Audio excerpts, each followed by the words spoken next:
Margaret Ferrier. Mr Speaker, I hope that you'll indulge me for a moment, Mr Speaker.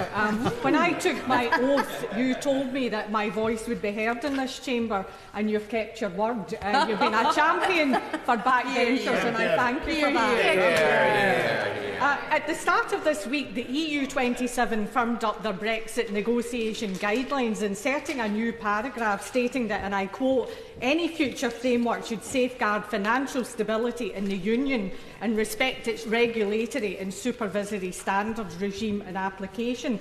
Following this major blow to the Prime Minister's unworkable plans for a hard Tory Brexit, can we expect to see a change in the Conservative manifesto going forward? Thank you, Mr Speaker. Since the SNP government came into office in 2007, the value of Scottish food exports has more than doubled, with businesses in my constituency enjoying excellent levels of growth.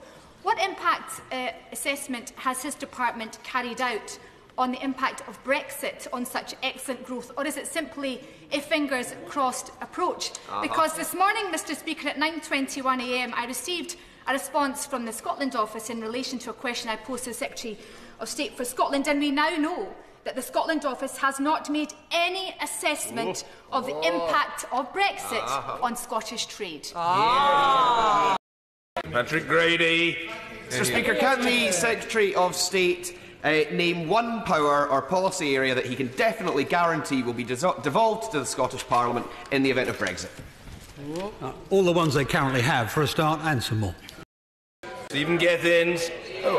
Thank you, Mr Speaker. Mr Speaker, after these questions, we go into a general election that, as the EU has already said, will make very little difference to its negotiations. It's got a lot more to do with exploiting a civil war on the Labour benches and preventing yet another civil war on the Tory benches. Now, in terms of workers' rights, what about those who are currently in work? This week, Diageo announced there could be 100 job losses in Scotland, with 70 in Leaving, that the union has described as a company hedging their bets over Brexit, and the government's been asleep at the wheel. Now, in terms of the workers... Order. Sorry, we just need one sentence, briefly. Spit it out, man. Thank you. Well, I think job losses is very, very important, and in terms of job losses, will that be a priority? Well, the first thing I say is, I suppose if there's one thing I should take lectures from the SNP on, is promoting civil conflict. In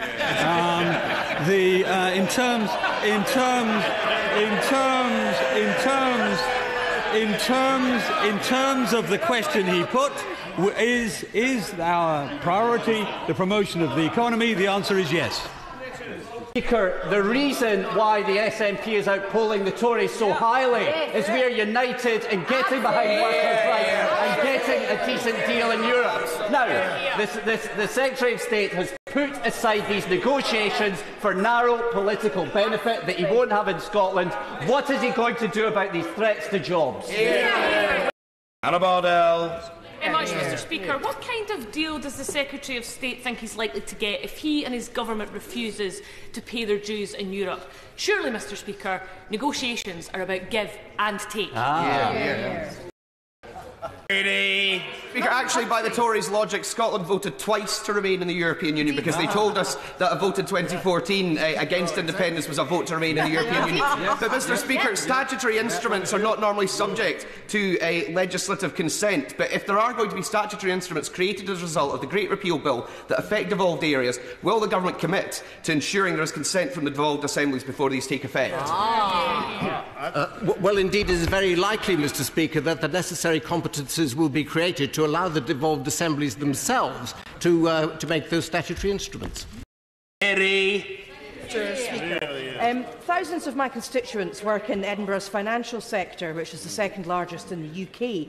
Following the announcement by the EU27 this week that they intend to exclude the financial services sector from any future trade deal with the UK after Brexit, can the Minister tell me what contingency planning he's carrying out to protect my constituents' jobs? Well, I'd say to the Honourable Lady, as I said in answer to a question earlier, we seek a comprehensive trade deal, which absolutely would include financial services. But as I said previously, we have engaged with the Edinburgh financial services sector, who've been very, very clear with us that access to European Union markets is enormously important to them.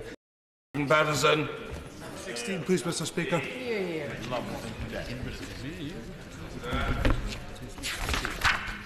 Mr. Speaker, we're working closely with colleagues across government to assess the impacts that withdrawal from the EU will have across a number of sectors in cross-cutting areas.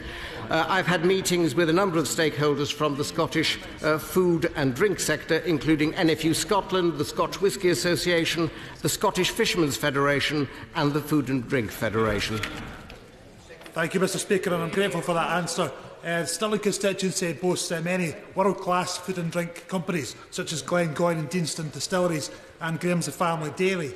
I wonder what assurances the Secretary of State, or the Minister rather, could give me, if any that is, that during the Brexit negotiations, access to the important EU market for these excellent companies can be maintained and protected. Well, certainly, Mr. Speaker, as I've said already, we are seeking a free trade agreement that would continue to secure such access. Mike Weir.